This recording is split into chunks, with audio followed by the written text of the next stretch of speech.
Y bueno, es así como ya pasamos el realismo. Se dieron cuenta, fue una época breve, tuvimos una información muy breve, pero después llegamos al modernismo literario, ¿no? Y el modernismo literario pues ya también va siendo un poco más conocido para nosotros porque el modernismo literario fue una corriente literaria que se desarrolló a finales del siglo XIX y a principios del XX. El realismo de realmente duró muy poquito y entonces entra el modernismo y este se caracterizó por su estética preciosista, la exaltación y el refinamiento de los sentidos y por el uso de imágenes y lugares exóticos, ¿ok? Entonces, además, el movimiento modernista pues se destacó por evadir los temas políticos y sociales de sus obras y se enfocó principalmente en la perfección del lenguaje y en la creación de mundos mágicos y lejanos.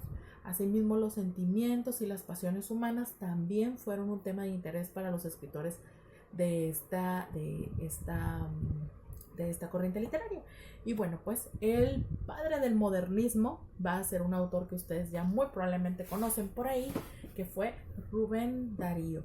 Y entonces Rubén Darío, tan conocido por el poemario azul, también muchachos, anótenlo ahí en su listita de libros que hay que leer, un poemario hermoso. Alguna vez, si ustedes están muy enamorados, pueden buscar por ahí algún poema de Rubén Darío para dedicar.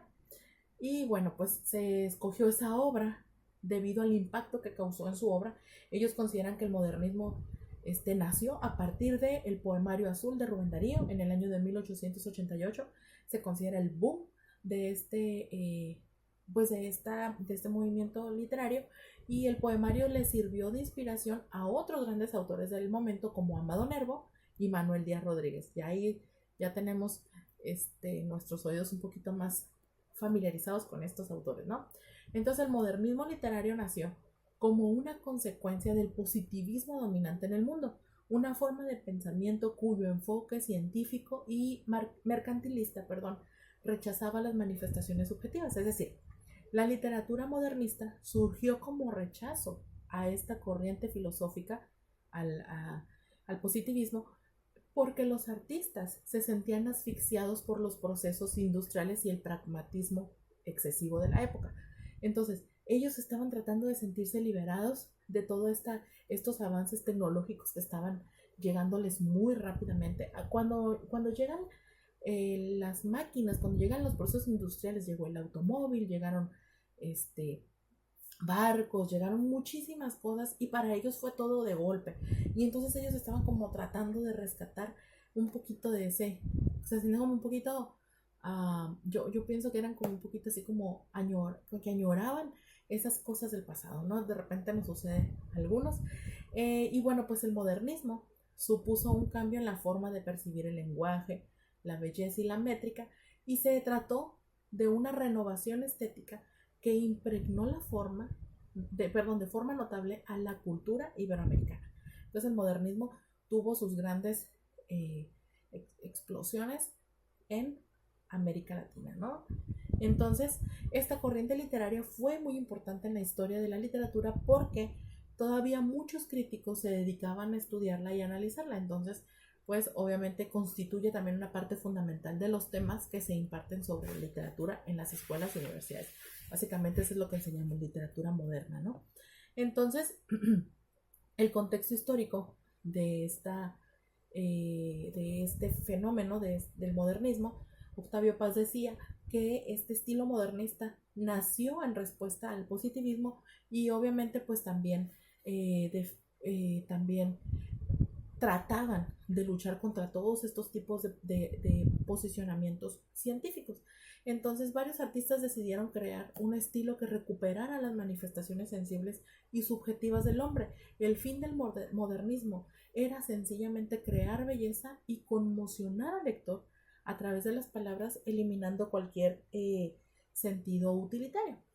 Entonces, en las características del modernismo está la evasión de la realidad como parte de la conciencia modernista, ¿no? Ellos trataban de generar un espacio, un ambiente diferente para que las personas pudieran estar más como conectados en otro sentido, ¿no? Entonces los lugares exóticos y lejanos fueron de las temáticas preferidas de los modernistas, no nada más en cuanto a la literatura, sino también en las pinturas y en la música, ¿no? También trataban de reflejar eso. Entonces, el modernismo surgió en un movimiento histórico donde las naciones hispanoamericanas estaban tratando de construir su identidad, de regresarse, tratar de quitarse un poco de toda esa política de si eran colonizados, recibían influencias del extranjero, ellos estaban tratando de buscar lo suyo. Entonces, pues esta corriente también se inspiró en el estilo francés para desarrollar su propio movimiento, y así es como el modernismo se convirtió en un fenómeno extraño dentro de la lengua española, ya que lo usual de la época era que la literatura en español se dedicara a representar las realidades americanas o de la península ibérica. Y entonces, bueno, pues obviamente cuando sucede todo lo contrario, ellos tratan de realzar el valor de Hispanoamérica, ¿no? Y tratan de manejar eso. Entonces, el modernismo representa las crisis sociales y las políticas en sus obras, pero ellos prefirieron todo pensamiento ideológico que dejarlo fuera, ¿ok? Entonces, pues el modernismo fue esta corriente que viene a dar ese como respiro de ese sistema donde trataban de ponerle a imponer a Hispanoamérica las costumbres, las ideas del extranjero, y estaban volviéndose más locales para así fortalecerse y generar sus propias sus propias contribuciones literarias al mundo. Vamos al último video de la clase y seguimos hablando sobre el modernismo.